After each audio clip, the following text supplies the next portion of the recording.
Fort Belle Fontaine, formerly known as Cantonment Belle Fontaine, is a former U.S. military base located in St. Louis County, Missouri, across the Mississippi and Missouri rivers from Alton, Illinois.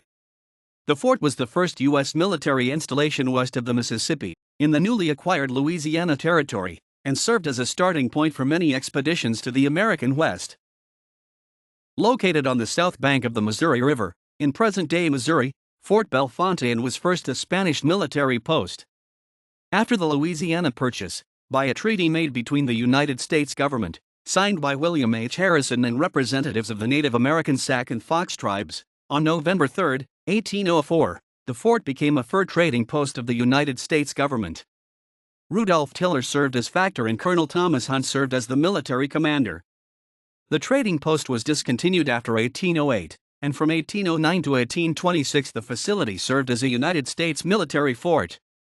During that time period, from about 1809 to 1815, the fort served as the headquarters of the Department of Louisiana, and was the regional army headquarters during the War of 1812. Its sister forts were Fort Osage along the Missouri near modern Kansas City, which controlled trade with western Indians, and Fort Madison in what is now Iowa, which controlled trade of the upper Mississippi. Part of the site of the fort is preserved as the Fort Belle Fontaine County Park, a unit of the park system of St. Louis County, Missouri. An archaeological site associated with the fort was listed on the National Register of Historic Places in 2016.